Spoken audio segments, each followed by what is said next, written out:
every breath I breathe, author of all eternity, giver of every perfect thing.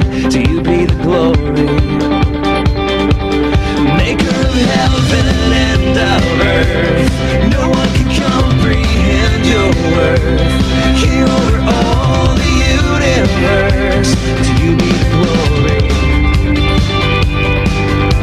And I'm alive because I'm alive in you. And it's all because of Jesus I'm alive. It's all because of love, Jesus Christ. He covers me and raised this dead man's life. Because of Jesus I'm alive. Okay, isang magandang gabi po sa inyong lahat, sa lahat po ng mga nakikinig sa inyong mga tahanan, sa inyong mga computers. Ayan, at saka yung sa mga makikinig pa lamang po bukas at sa mga susunod na araw. Iyan, magandang gabi po at pinagpala po kayong lahat. Kayo po ay nakikinig sa ating program, #BBF, Blessed, Beloved, and Favored. Ayan, at bagamat maulan, I declare maulan din po ang pagpapala sa inyong mga buhay. Ayan, so patuloy po tayong makinig sa ating program, #BBF, only here at 98.3 FM, Smile Radio. I'm alive because I'm alive in you.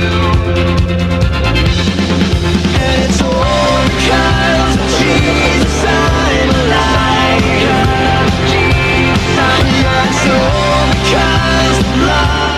Sa inyo po mga comments and suggestions, pwede po kayo mag-text or mag-call 0907-906-3452 or 0906-907-1316. Sunrise sings your grace, the universe cries out your praise. I'm singing freedom all my days, now that I'm alive. It's all because of Jesus I'm alive. Ayan, at binabati din po natin ang lahat ng nandyan po sa Lote, Puerto Rivas, lalong-lalo na po si Tatay Ed at saka si Nanay Evelyn Santiago. At syempre, happy birthday sa Ria! It's all because of Jesus, and it's all because of Jesus I'm alive. It's all because of love, Jesus Christ.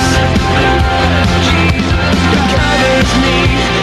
Hello and good evening din po kay Nanay Lucy at saka sa lahat po ng mga Tagalote. Andyan kay Apple, kay Abigail, ayan, kay na Ate Mercy, kay Ate Vita. Ayan, hello po sa inyong lahat.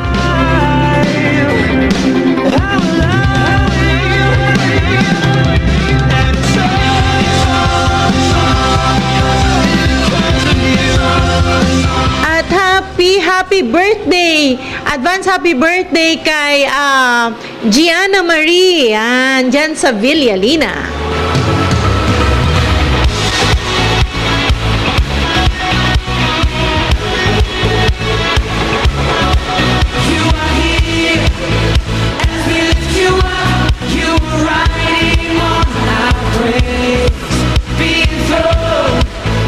At syempre, binabati natin ang belated happy birthday ang ating Pastor Raul Ruiz.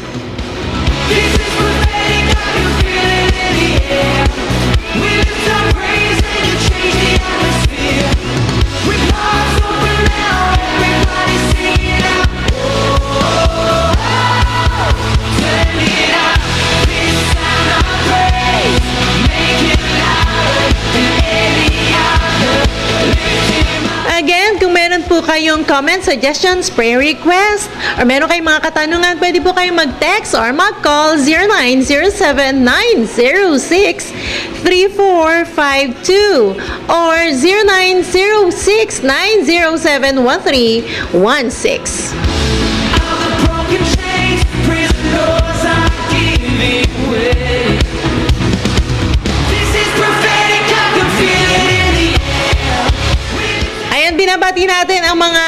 dyan sa Taiwan.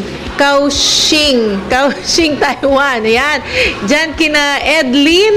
Ayan, Edlin Santiago, ang aking napakagandang anak. At saka Kilabing, kay Rev, kay Jazz, at sa lahat ng mga Tuesday pretty ladies yan. Lalong-lalo na yung mga nakasama ko nung last Tuesday sa ating online Bible study. Yan. Hello, hello sa inyong lahat.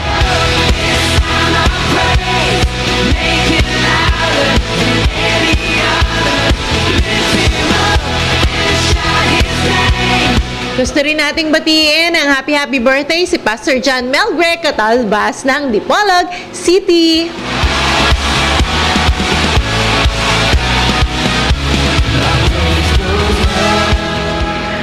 Ayan, hello din po sa Healthy Cooking Solutions of Sacramento, headed by Brother Boboy and Sister Cora Yap, dealer of Salad Master. At binabati natin the whole congregation of the Rock Christian Fellowship, headed by Pastor Velmer and Sister Connie Masuecas. Hello, hello po kay Pastor Velmer at salamat po sa inyong message. Mission team of TRCF headed by Brother Boboy Yap at music team of TRCF headed by Brother Rick and Sister Larry Mangera with Brother Leo and Sister Marisa Suwan, Ezra Cortez, Nora and Benny Tabingo, Tony Nukal, EJ and Frances.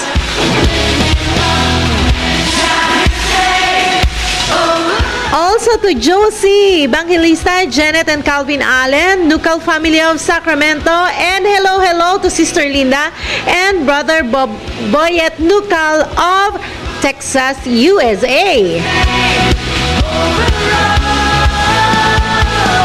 Siyempre pa binabati natin Alzate, Evangelista and Magpantay family of Munting, Batangas.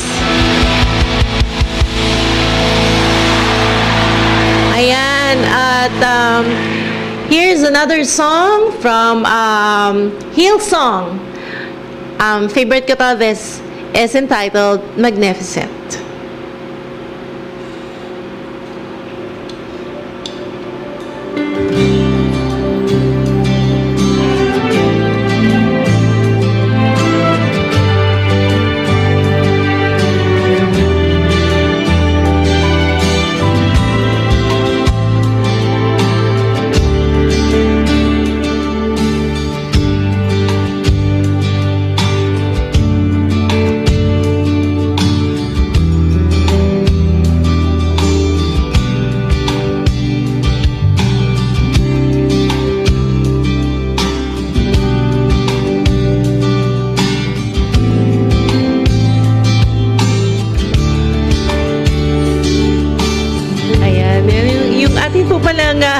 Napatugtog ay instrumental ng Magnificent. Pero, ganun pa man, if we will meditate on this song, ay nakakatuwa. God really is magnificent. Sabi nga ay glorious Jesus. Yan. Butik na ako napakanta dun Purihin pa Panginoon. Pero, simulan po natin ang ating program ngayong gabi sa pamamagitan ng pananalangin. Ayan, tayo po'y manalangin. Pangunahan po tayo ni Pastor Raul. Dakila naming Diyos, mapagpala naming Panginoon. Pinupuri po namin kayo at tinataas sa gabi po na ito. Salamat po sa mga katotohanan na patuloy niyo po ini-impart sa amin po mga puso. And thank you, Lord Jesus, sa iyo pong tinapos na gawa sa Calvary. At dahil doon, kami po ay may boldness na lumapit po sa iyong trono. Salamat po, Panginoon, na sa alam namin sa aming kalalagayan, ang aming totoong identity ay kami po yung mga anak mo at kami po ay nakakaharap sa iyo, Panginoon. Hindi kami natatakot o nag-aalala, kundi ang ina-expect po namin ay yung habag at pagmamahal ay matanggap po namin mula sa iyo. Salamat po, pagpalain niyo nga po lahat po ng mga nakikinig sa gabing ito, sa kanilang mga tahanan, nasaan man po sila. Lord God, abutin niyo po lahat po ng kanilang pangangailangan. Salamat po, Panginoon. Ito po ay aming panalangin sa pangalan ni Jesus. Amen. Amen. Ayan. Salamat, Pastor Raul. At, ayan, napakabuti ng Panginoon sa ating buhay. God is so good. Yan. So, ang ating pong pagkukwentuhan ngayong gabi ay, syempre, alam niyo po, ang dami-daming mga nangyayari sa ating mga buhay. And, ang gusto po namin talakayin ngayong gabi ay tungkol sa pananampalataya na bakit hindi mo subukang manampalataya? Bakit hindi mo subukang ang dami mo na sinubukan sa buhay mo eh. Ang dami na nating kumbaga, nag-take risk na tayo sa maraming bagay. We gave ourselves chances sa maraming bagay. Bakit hindi natin bigyan ng pagkakataon ng ating sarili to dare to believe? Yan. So, yun yung ating title ngayong gabi. Dare to believe. Yan. So, have you ever heard of the enemies of faith? Meron pong mga enemies of faith na tinatawag. Yan. At many times in people's life, faith was taken for granted. Or, shall I say, people tend to forget that God gave them faith.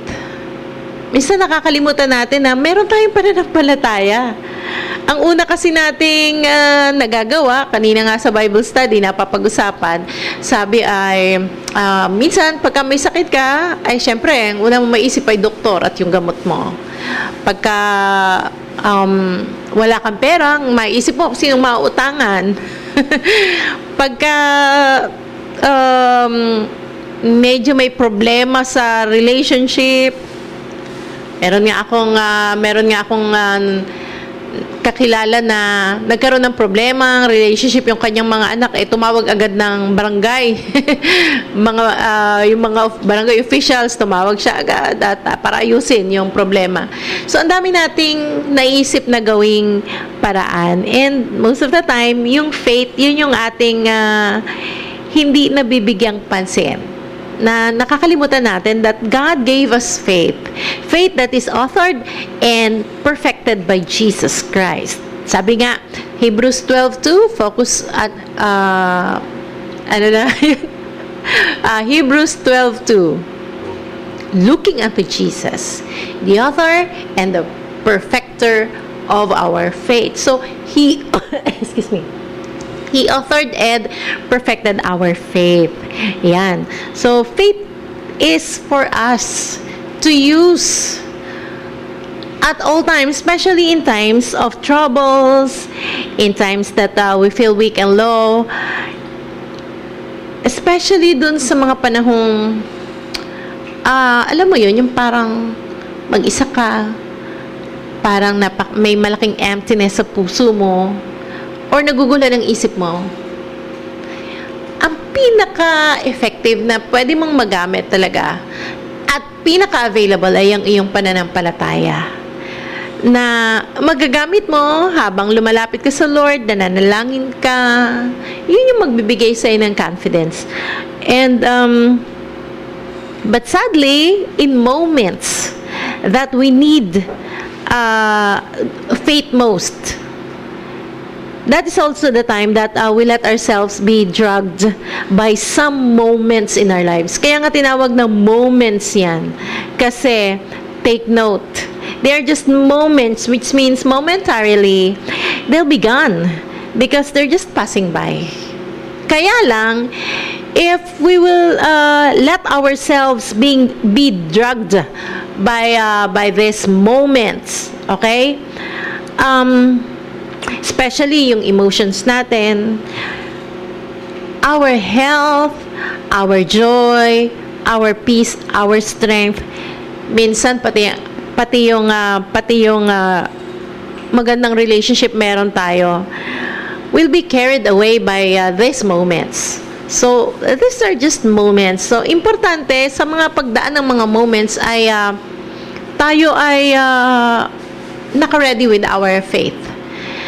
Kanina, pinag-uusapan namin sa Bible study yung tungkol sa yung crossing the Sea of Galilee ng mga disciples in Jesus. na si Jesus natutulog while traveling, and then all of a sudden bigla na lamang may malakas na alon, malakas na hangin na almost magpalubog ng bangkang kanilang sinasakyan. Pero payapa si Jesus na nandun. At sabi nga ni Pastor kanina ang mga bagyo, yung mga alon sa buhay, hindi mo yun ine-expect. Hindi mo ine-expect na darating. Minsan bigla na lang darating. Tapos minsan nakala mo nakaalis na, bigla na lang may malakas na hangin at malakas na ulan. Kagaya kaninang morning, akala natin magdidire-diretso na yung lumiliwanag na, tuminto na yung ulan. Tapos bigla na namang malakas, pag tumanaw ka sa bintana, yung mga puno ay humahapay na at saka lakas ng hangin. Ayun. So, there are times na hindi mo inaasahan yung mga bagyo na dumarating. Kaya nga, importante, yung mga bahay natin, di ba? Yung mga bubong, pinapakuan na natin, yung mga butas, tinatapalan na. Tapos, ready na yung mga gutters natin, wala nang bara. Tapos, yung mga drainage natin, malinis. So, para pag dumating ang bagyo, ready tayo. Hindi tayo biglang makot na lang sa situation na hindi tayo naka-ready, and then ang daming damage na maiiwan yung bagyo sa kanyang pagdaan. Same thing sa buhay natin. Importante po, palagi tayong nakahanda sa anumang hamon ng buhay na dumadaan sa ating pang-araw-araw na mga pangyayari sa buhay natin. Dapat naka-ready tayo na meron kang reserbang lakas, kumbaga. Meron kang reserbang lakas, sigla, para pagka dumating ang mga pagsubok, kaya natin.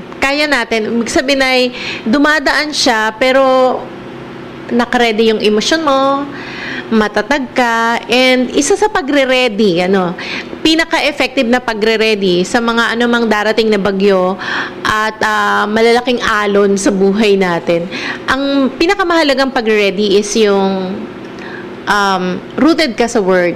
Yung marami kang tinanggap na mga salita ng Diyos na nagbibigay ng buhay, nagbibigay ng sigla, nag-energize sa'yo, nagpapatapang ba ng loob mo, at nagbibigay ba sa'yo ng pruweba or sabihin na nating pinapatunayan sa'yo or ine-emphasize sa'yo na ang Diyos ay buhay, makapangyarihan, at ang Diyos na buhay at makapangyarihan, love na love ka. Yun ang purpose ng Bible, sabihin sa iyo, mahal ka ng Diyos, kaya nga binigay niya si Jesus para sa iyo, na kung saan ang puso ng Biblia at ang one thought na nagbubuklod sa buong 66 books ng Bible, yung kabuuan ng Bible, ang nagbubuklod, ang isang thought na nagiging isa sila, kumbaga, ay yung katotohanan that Jesus, the Christ, or Jesus, the Savior, was given to us by our Father because He loves us so much. So, pag alam mo yun, equip ka, at maraming mga word na narinig mo, nabasa mo, at consistent yung communication ninyo ni Lord, yun yung pagka ba dumating yung malaking bagyo, para bang nakapako yung bubong mo, at walang butas na pwedeng pasukan, ng malakas na ulan yung bahay mo, kasi natapalan yon. Ano yung pantapal natin doon? Yung mga pangako ng Diyos na hindi niya tayo iwan, hindi niya tayo pababayaan, na nandyan siya, ang pagmamahal niya everlasting, at binibigyan niya tayo ng strength, yung kagalakan natin sa Panginoon, siya nating strength. So, importante, ready yung bahay natin. Ready yung bahay natin sa pagdating ng bagyo. Na kung ihalin tulad natin yon sa buhay natin, ready yung puso at isipan natin sa pagdating ng anumang hamon. Hindi sa hinihintay natin sila at inaasahan natin sila, kundi hindi tayo papayag na malusutan. Hindi tayo papayag na madaya. Hindi tayo papayag na makot tayo na hindi tayo ready. Kasi yun ang inaabangan sa atin yung hindi tayo naka-ready para mas malaki yung damage na magawa sa atin. Pero hindi tayo papayag, kaya nga lagi tayo naghahanda, lagi tayong anumang pagsubok na kung merong kung kasi nanghihina ka na sa pananampalataya, always feeling weak and low, pag lalong dumating pa yung mga pagsubok sa buhay, parang lalo bang magdadagdag pa ito ng panghihina mo. Pero kung malakas ka, masigla ka, pag dumating, syempre masishake ka pa rin, pero hindi ka nito maigagapi, hindi ka nito maitutumba, hindi ka knockdown kumbaga ng mga problema, ng mga pagsubok, ng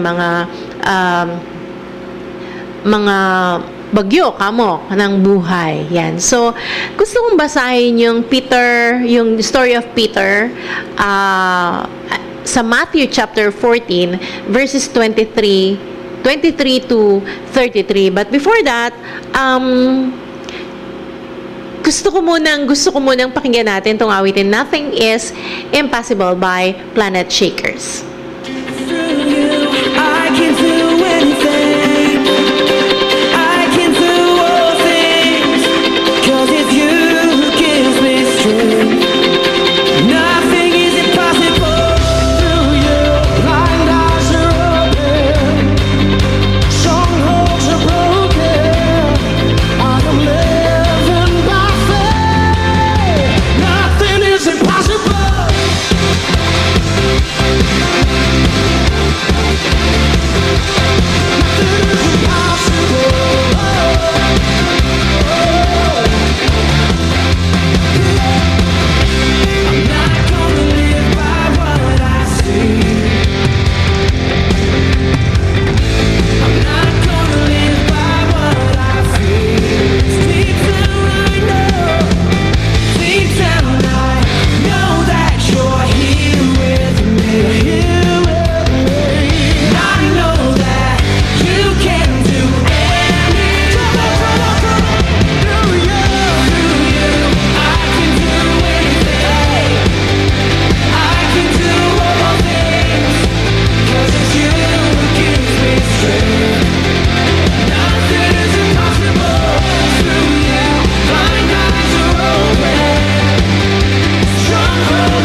Okay, so that is Nothing is Impossible by Planet Shakers. Yan. Gusto ko yung song kasi ang ganda ng message. Nothing is impossible. Sabi niya, through you, I can do anything. Yan. So, basahin ko po yung Matthew chapter 14, verses 23 to 33. Yan. Kung meron kayong mga Bible dyan sa inyong mga kilalalagyan, pwede nyo po akong sabayan. Pwede nyo akong sundan. Ayan po sa ating pagbabasa. Matthew chapter 14, 23 to 33. And when he had sent the multitudes away, he went up the mountain by himself to pray. Now, when evening came, he was alone there, but the boat was now in the middle of the sea, tossed by the winds, for the wind was contrary. Now in the fourth watch of the night, Jesus went to them, walking on the sea. And when the disciples saw him walking on the sea, they were troubled, saying, "It is a ghost!" And they cried out for fear. 27, but immediately Jesus spoke to them, saying, "Be of good cheer, it is I, do not be afraid." And Peter answered him and said, "Lord, if it is you, command me to come to you on the water." So he said, "Come." And when Peter had come down out of the boat, he walked on the water to go to Jesus. But when he saw that the wind was boisterous, he was afraid, and beginning to sink, and he cried out, saying, "Lord, save me." And immediately Jesus stretched out his hand and caught him, and said to him, "Oh, you of little faith, why did you doubt?" And when they got into the boat, the wind ceased. And those who were in the boat came and worshipped him, saying, "Truly, you are the Son of God." Praise God. So, yan po yung kwento ni Peter who walks on water. Yan. So, ano ba yung kwento na to? Bakit ba natin binasa? Ang topic nga po pala natin, Dare to Believe. Yan. So, sabi ko kanina, maraming pagkakataon, bago tayo manalangin o bago tayo magtiwala, bago tayo manampalataya sa Panginoon, nauuna muna yung ating mga natural na mga ginagawa nating kaparaanan kapag dumarating yung mga trials, mga pagsubok sa buhay natin. Andiyan yung pagka may sakit, syempre alam na agad natin yung ating gagawin. Ang unang-una nating gagawin, matakot. Tapos ang susunod nating gagawin, maghanap ng doktor o tumakbo sa ospital, which is tama, di pa ba? Tama. Ang importante lang po, ang una naman nating gawin ay manampalataya. Ito pong istorya na ito na binasa natin ay tungkol sa isang tao na nangahas sa kanyang pananampalataya. This is somebody who dared to believe, Jesus. Itong istorya na to, bago nangyari, katatapos po yung isang napakagandang miracle doon sa bundok, kung saan may multitude na sumusunod kay Jesus, and then bigla na lang bang nag-alala ang mga disciples dahil paano yung mga tao, ang daming tao, magugutom, nag-umpisa yung kwento na yun sa verse 13 ng Matthew chapter 14 Sabi doon, umalis na si Jesus, okay, pero sinundan siya ng mga tao, tapos ayun na naman, nag-umpisa na naman siyang magpagaling ng mga may sakit. Sabi doon sa verse 14, "And when Jesus went out, he saw a great multitude, and he was moved with compassion for them, and healed their sick." So, nagpagaling siya. Ngayon, nung verse 15, gabi na, when it was evening, his disciples came to him saying, "This is a deserted place, and the hour is already late. Send the multitudes away, that they may go into the villages and buy themselves food." Pero tingnan nyo nagwo-worry yung mga disciples kasi ang dami-daming tao pero wala naman silang kakainin. Tapos nasa medyo, alam mo yung lugar na wala kang mabibilhan ng pagkain. Kaya sabi ng mga disciples, sige, padala na natin sila sa mga villages para makabili sila ng pagkain. Pero sa verse 16, sabi ni Jesus, "But Jesus said to them, they do not need to go away. You give them something to eat." Hindi mo na sila, huwag ninyo kailangan silang paalisin, bigyan nyo sila ng pagkain. Ang pagkain lang na available, 5 loaves and 2 fish. Okay, so 5 tinapay, 2 isda. Okay, 5 loaves and 2 fish. Yun lang ang pagkain nila. And ang tao doon ay 5,000 men. Hindi pa kasama yung mga babae at saka yung mga bata kasi noon ang binibilang lang mga lalaki, sabi ni Jesus, "Bring them here to me." So, pinaupo sila, binless niya, pinakain. And to cut the story short, napakain ng lahat. At meron pang natira, 12 basketfuls of leftovers ang nag-gather ng mga disciples. So, katatapos ng miracle na ito, katatapos ng isang miracle na ginawa ni Jesus, which was the feeding of the 5,000 men, pero hindi pa kasama yung mga bata at saka yung mga babae. So, grabing miracle to. 5 loaves, 2 fish, pinakain, 5,000, tapos may natira pang 12 basketfuls of leftovers. Okay? Katatapos, pero eto ngayon, nung naglalakad na si Jesus on top of the water, walking on the sea, biglang nag-iba ngayon yung pakiramdam ng mga disciples na takot. Natakot sila. At ang sabi ay, multo. Pero si Peter, sabi niya, na-recognize niya si Jesus. Sabi, ikaw ba yan, Lord? Gusto ko din dyan. Sabi niya, Lord, if it is you, command me to come to you on the water. Sabi niya, utusan mo ako na lalakad ako. Ang isip ni Peter is, kapag ginusto ni Lord, makakalakad siya dun sa ibabaw ng tubig. Kagaya ng nakikita niya na nandun si Jesus na naglalakad sa ibabaw ng tubig. So sabi niya, command me to walk, to come to you on the water. So, anong attitude ni Peter dito?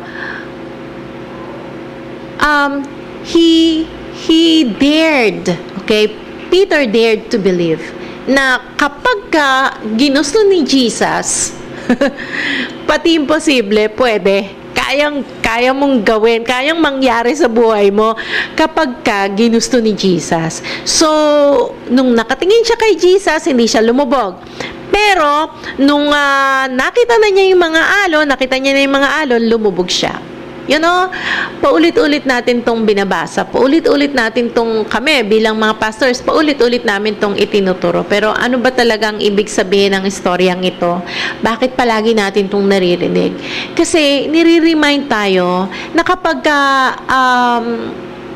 merong pangyayari sa buhay natin or bago dumating yung mga alon, kailangan nakafocus ka kay Jesus lamang. Nakafocus ka kay Jesus lamang. Kasi kapag nawala yung focus mo kay Jesus at napunta sa mga problema, sa mga alon ng buhay at sa mga bagyo ng buhay natin, nawawala yung ating kamalayan na, oops, mayroong Jesus na makapangyarihan. At yun ay nasa akin lamang. Nandito lang sa aking puso, nakatira sa aking puso at hindi ako iniiwan at hindi ako pinababayaan. Sabi ko nga kanina, kapag inalaw natin ang ating mga sarili na yung mga moments sa buhay natin madrag yung ating emotion, sasamang madadrag yung ating peace, yung ating joy, hindi umaalis yung spirit of peace and spirit of joy sa buhay natin, pero nawawala yung ating awareness that we have the Holy Spirit inside of us. Nawawala yung kamalayan na yon. Why? Now-focus. Kagaya ni Peter, hindi naman nawala si Jesus doon eh. Nandun pa rin si Jesus. Pero, hindi naman umalis si Jesus. Hindi naman siya iniwan nung naglalakad siya eh. Diba? Sabi niya, come. Kumbaga, nakalahad yung kamay ni Jesus, naka-ready na salubungin siya. Hindi umalis si Jesus. Habang naglalakad, si Peter dun sa ibabaw ng tubig, hindi nawala si Jesus doon, pero si Peter ang nawala ang focus, nawala yung awareness, napunta doon sa nakikita niya sa paligid niya na lumalaking alon, lumalakas na hangin. So nawala yung focus niya kay Jesus, kaya unti-unti siyang lumubog kasi yung sabihin na natin, yung buoyancy. Yung ba yung tawag? Yung buoyancy ni Peter, kumbaga, yung nagle-left sa kanya para makalakad sa ibabaw ng tubig ay yung kanyang pananampalataya. Kanino? Kay Jesus. Kasi sabi ko nga, palagi ko pong inuulit-ulit dito, pag sinabing pananampalataya, complete dependence on God. Kumbaga, none of you, none of yourself, but all of Jesus. So, ibig sabihin, kapag yung buong-buo mong pagtitiwala na kay Jesus alone, yun yung nagsisilbing, parang salbabida mo na hindi ka lulubog sa tubig. Pero kapag nakita mo yung alon, ang nakita mo yung mga bagay na pwedeng magbagsak sa'yo, unti-unti hilahin ka nito pababa. Pero, sabi ko nga, ang ating message is dare to believe. Pero, ang Kasi ang nakikita natin dito si Peter na lumakad katapos nahulog tapos lumubog, 'di ba? Nakita natin yung kanyang paglubog, yung kanyang paglubog doon sa tubig na siya ay nawala ng pananampalataya. Pero imagine niyo bago lumakad si Peter, ano muna ba yung sitwasyon? Ang sitwasyon bago lumakad si Peter sa ibabaw ng tubig, ang sitwasyon meron siyang mga kasamang kapwa niya disciples na natatakot doon sa loob ng bangka, 'di ba? Nakasakay sila sa bangka, si Peter lang yung humakbang para maglakad. Pero the rest of the disciples, nandun sila sa bangka na natatakot kasi akala nila multo yung naglalakad, multo si Jesus, yun ang akala nila. So natatakot.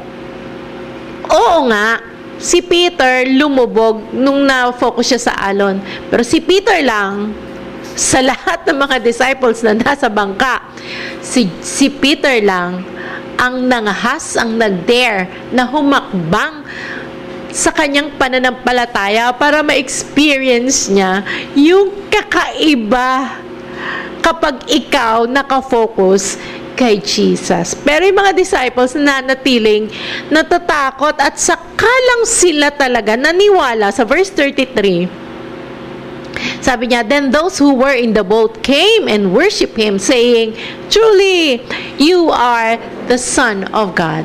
Yung bang doon pa lang namulat yung kanilang mga mata nang nakakita na sila ng miracles.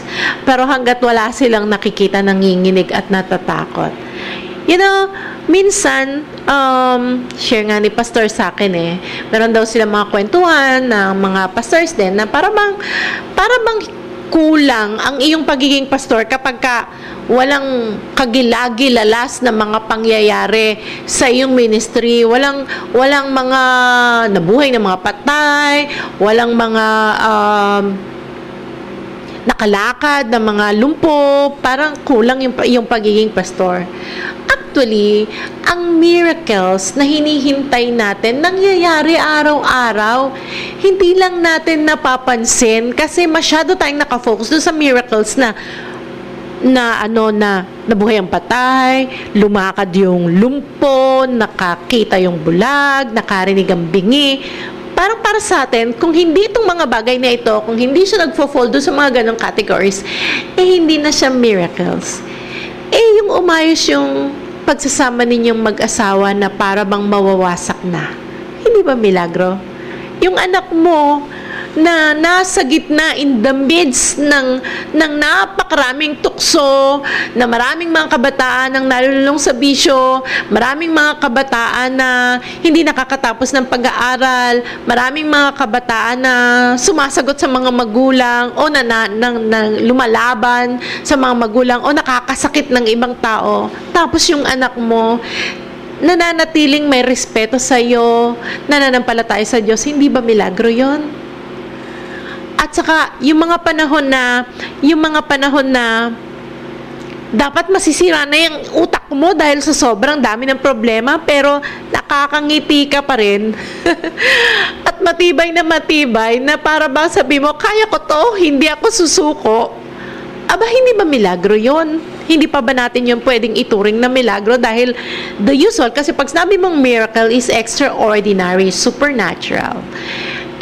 Hindi ordinary yon. Kasi pagka maraming problema, it's either nag-suicide, nasirang ang ulo, nasira ang buhay, nasira ang pamilya, pero kapag ka nanatili kang nakatayo pa rin, matatagad na nanampalataya pa rin sa Diyos, di ba? Miracle yon. Minsan kasi, pagka ginamit natin yung pananaw ng mundo, yung bang pagka may dalawang tao na nakaranas ng problema, may problema, okay. Yung isa nagpapakatatag, yung isa naman, sobrang kinawawa na yung sarili. Sobrang pinagmukha na niyang kahabag-habag ang sarili niya. Kawawa, nadapa, nagkandaiyak, nag-iiyak. Samantalang itong isa, syempre naiyak din siya, pero bumangon siya at nagpakatatag. Nanampalataya siya sa Panginoon. Sinabi niyang, I'm okay, all is well. Sabi naman nung isa, ang hirap, hindi ko kaya. Alam niyo, ang bibigyan ng simpatya ng tao, yung nagsasabi, ang hirap, syempre. Normal yun eh. Ang hirap, kawawa ako, ayoko na, suko na ako. Ayun yung mga dadamayan natin, nandun yung mga simpatya natin. Pagkatapos, yung mga hindi sumusuko, yung nag-dare naman ng palataya, yung nag-dare na humawak sa Panginoon kahit sa gitna ng pagsubok, sasabihin natin, ang yabang nun, no? Tapos yung pa ngayon yung ating, yung pa yung ating kukutsain na para bang, ang yabang nun. Pero kung ikaw yon, kaibigan, no, kapatid, ikaw yung hindi sumuko, never mind yung hindi ka binigyan ng pansin ng mga tao. Never mind kung mas lalo nilang binigyan ng simpatya yung mga nagmumukhang kawawa, samantalang yung pala yung may mga kasalanan, yung pala yung kaya sila nagkaganon dahil sa kanila ring kagagawan. Yung pa yung nakakuha ng mga simpatya ng tao. Huwag kang mag-alala. Kasi, kung yun namang simpatya ng tao, hindi naman yun, paano, isipin mo, oo, nakakuha ko ng simpatya, paano yung emosyon mo? Na palagi mo nalang hinihilang pababa. Palagi ka nalang bang mahina? Palagi ka nalang bang malungkot? Palagi ka nalang bang nasasaktan at nagagalit? Kasi hinila mo na yung sarili mo na, kawawa ko, hindi ko na kaya, give up na ako. Lagi mo sinasabing ganun. Paano na lang yung mga taong umaasa sa'yo? Paano na lang kung ikaw ay mama o ikaw ay tatay na may mga anak kang nangangailangan din ng lakas mo? Hayaan mo na yung mga simpatya ng tao. Normal yun. Normal yun na dun pupunta yung kanilang atensyon dun sa ayoko na, papakamatay na ako, ayoko na, hindi ko na kaya. Yun yung talagang dadamayan. Tapos ikaw na nagpapakatibay ka, makakarinig ka pa ng pangungutya. It's okay. Never mind. Importante, bumangon ka at hindi ka sumuko. Dahil ang susunod na mangyayari nun, ready ka na for the next chapter of your life, which is yun namang pag-ani naman ng tibay ng kalooban, pag-ani naman ng mga pinanampalatayanan mo, 'di ba? Pag-ani naman dun sa kagaya ni Peter, 'di ba? Yung pinag-uusapan natin, yung mga tao ay nako, nakakatakot, natakot sila. Ano ba 'yan, multo? Ayoko, hindi ako aalis dito sa bangka. Dito lang ako, mas comfortable ako dito. Mas okay, mas safe ito. Hindi ako hahakbang sa tubig. Pero tingnan nyo, si Peter lang ang kaisa-isang disciple na nakaranas lumakad sa ibabaw ng tubig. Diba?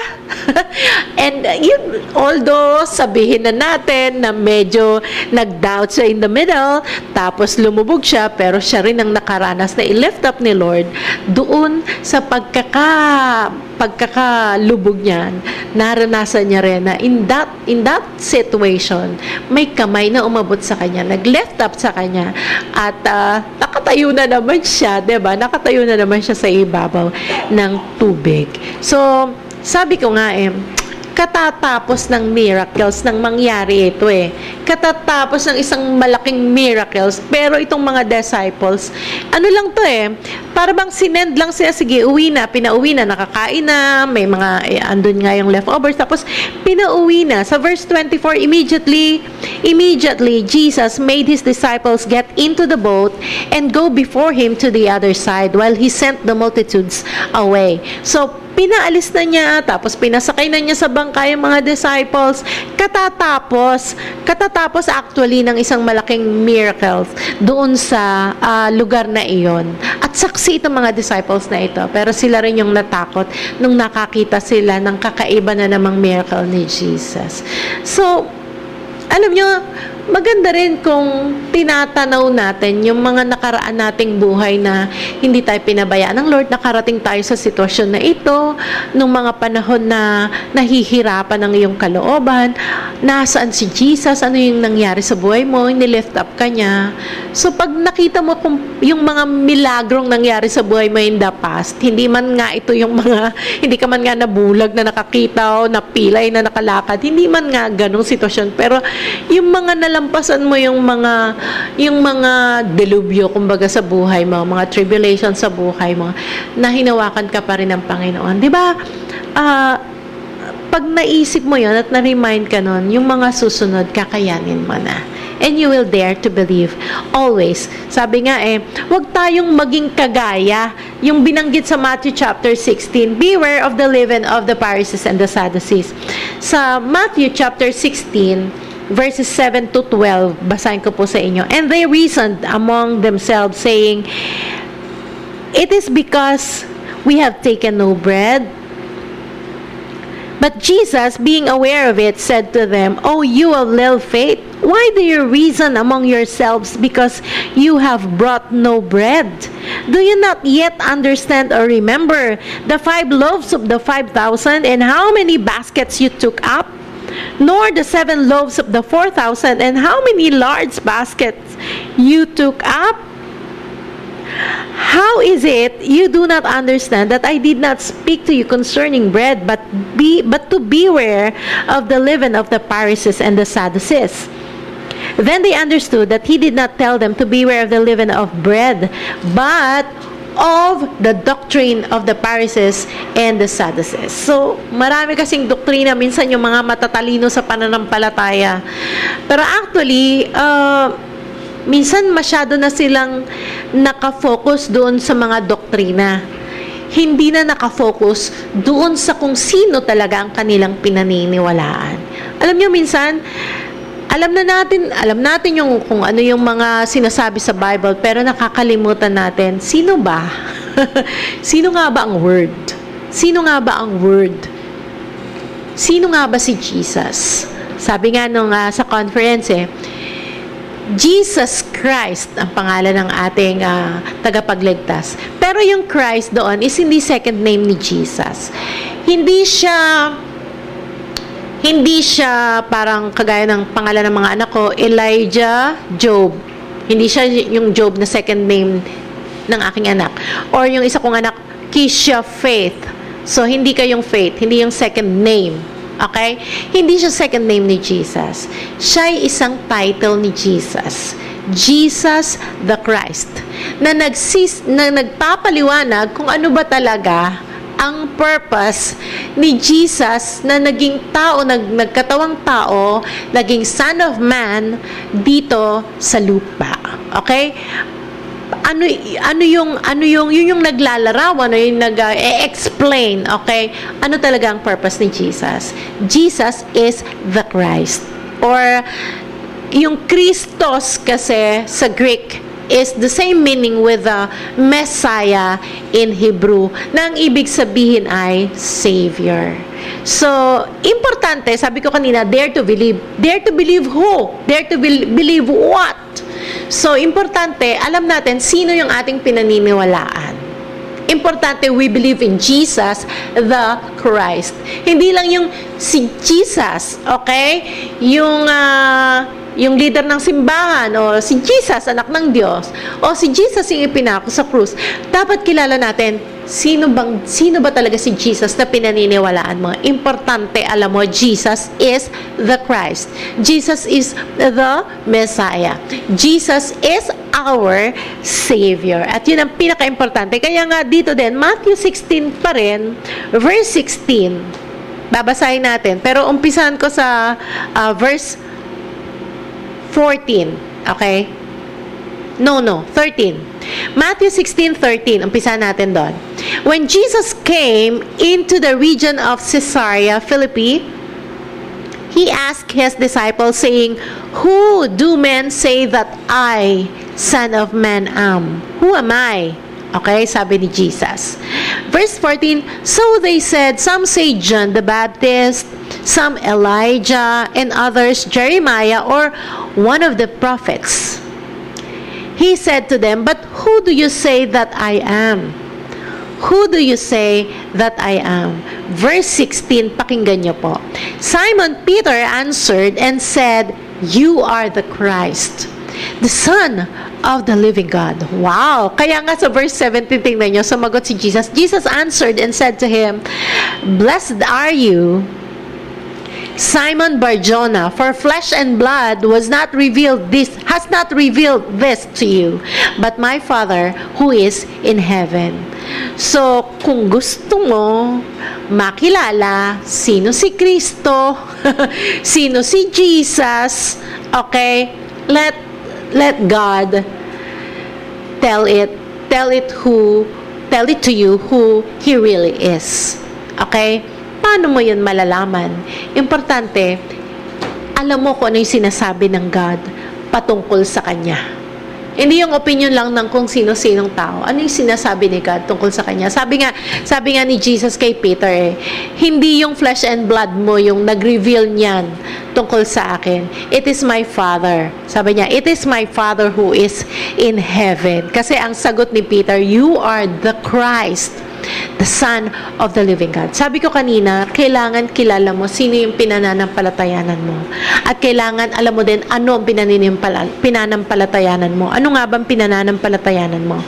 Importante, alam mong pinananampalatayanan mo na si Jesus binigay niyang buhay para iligtas ka. Hindi ka lang basta ililigtas sa apoy ng impyerno. Nag-uumpisa na siyang magligtas sa iyo simula nang ikay nananampalataya. Nililigtas ka niya sa mga bagyo, sa mga suliranin, anumang pagsubok meron ka, anumang hamon meron ka sa buhay.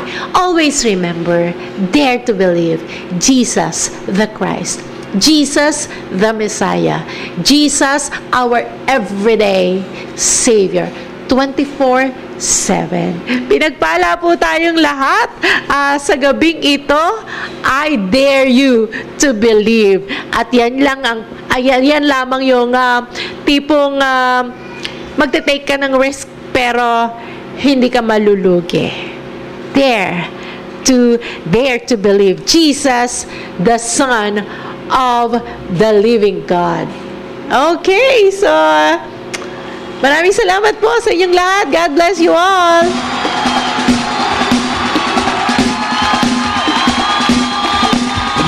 Thanks be to God who always causes us to triumph in His name. Thanks be to God who always causes us to win. Yeah. Thanks be to God who always causes us to triumph in His name. Thanks be to God. Thanks be to God. We have overcome. Hallelujah. Hallelujah. We have overcome by the power of your name. Jesus, you're the one. Hallelujah. Hallelujah. The one who made a way for us to triumph in your name. Oh, oh, oh, oh. Yeah. Oh, oh. Thanks be to God. Thanks be to God who always causes us to triumph in faith. Thanks be to God who always causes us to win. Yeah. Thanks be to God who always causes us to triumph in faith. Thanks be to God. Thanks be to God. We have overcome. Hallelujah. Hallelujah. Ayan, maraming salamat po sa lahat ng nakinig sa ating program ngayong gabi. #BBF, Blessed, Beloved, and Favored. Ayan, at muli po, pwede nyo po kaming i-text 0907-906-3452 or 0906-907-1310. Yan. Pwede nyo po kaming e-text. At salamat din po sa mga nag-live streaming tonight. At salamat din sa mga makikinig pa lamang bukas at sa mga susunod na araw. Ayan. Pagpalain po kayong lahat. And I declare strength. And I declare na the faith that is authored and perfected by Jesus ay maging patuloy na kagamit-gamit sa inyong mga buhay. Ma-remind kayo everyday na Jesus is the Christ. Jesus is our everyday Savior. Ayan. So, dare to believe. Ano po? Ayan. Muli, nagpapasalamat po kami sa lahat ng nakinig. Siyempre, kay Tatay Ed, Nanay Evelyn Santiago, kay Nanay Lucy, dyan sa Lote. At siyempre, happy birthday sa Ria. At happy birthday din po kay Pastor John Catalbas ng Dipolog City. Hello po sa The Rock Christian Fellowship ng Sacramento. Siyempre, sa pangunguna po ni Pastor Velmer and Sister Connie Masuecos. Yan. At siyempre, Healthy Cooking Solutions of Sacramento headed by Brother Bobay and Sister Cora Yap, dealer of Salad Master. At siyempre, hindi po natin pwedeng makalimutan. Hello kay Ate Sol at kay Kuya Edmond Evangelista dyan sa Sacramento. At siyempre, yung mission team and music team of TRCF or the Rock Christian Fellowship. Siyempre, yung mga kapatid din ni Kuya Edmond, si Sister Josie Evangelista, Janet and Calvin Allen, Nucal Family of Sacramento, Sister Linda and Brother Boyet Nucal of Texas, Alzate Evangelista, and Magpantay Family of Munting Batangas. At syempre si Ate Abel at saka si Dante Magpantay ng Abu Dhabi. Yan. Hello. At saka sa mga taga City Health Office. Greetings from Ate Sol and Kuya Edmond Evangelista. Ayan. At hello din kay Genrev Luciano ng Arizona, USA. At kay Ian De Leon, Sir Ian De Leon ng City of Balanga High School. At syempre kay Camille Mendoza, kay Aji, kay Aji at saka kay Gianna, yan, kay Christine, kay O'Neil, kay Sam, at syempre yung buong BBF team, EJ, Kisha, Gleda, Benok, Dada, Bryle, Carlo, Sherwin, si Charmaine, John Burr, Raisa, si Dwight, si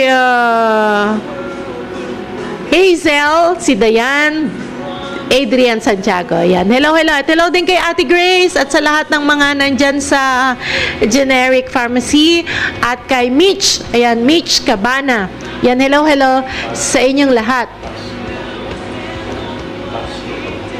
Ayan, at binabati din natin yung lahat ng nandyan sa Pasgutuhan, Balanga at Pasgutuhan, Orani.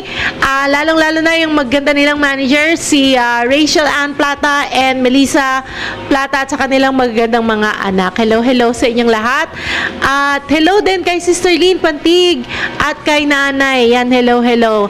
At sino pa ba ang hindi natin nabati? Lahat ng mga nakikinig. Kay Ninang Adaling Razon Torano ng Cocoa Beach, California.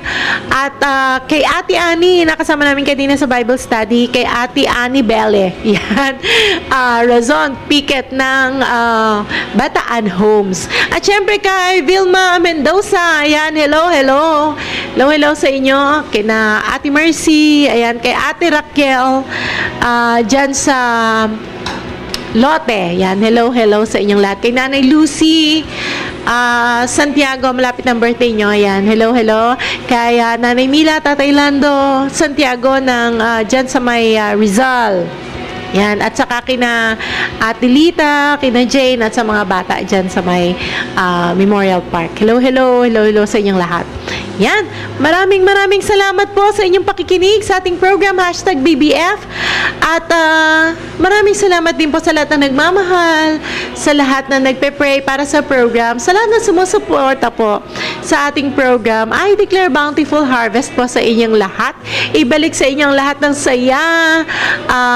Maraming salamat po sa inyong lahat. And shalom, glory, and kara sa inyo pong lahat. Ugaliin niyo po palagi makinig sa ating program. This is every Friday. #BBF, blessed, beloved, and favored. Only here at 98.3 FM, Smile Radio. Ayan, palagi po kayong makinig sa ating program, #BBF. At dito po, patuloy kayong mariremind na love po kayo ng ating Daddy Lord noon, ngayon, at magpakailanman. Maging sino ka man, hindi tumukupas, hindi po magbabago ang kanyang pagmamahal, at lalong hindi po mapapagod na mahalin ka. Dahil pag ginawa niya yon, kailangan din mapagod siya sa pagiging Diyos. At hindi po yun mangyayari. Hindi kanya iwan, hindi kanya pababayaan kailanman, dahil love ka ng ating Daddy Lord. So galing po natin makinig sa ating program, #BBF, dahil sa #BBF, i-remind ka palagi may nagmamahal sa'yo. God bless everyone. Good night po. Shalom, glory, and kara. Now I stand on what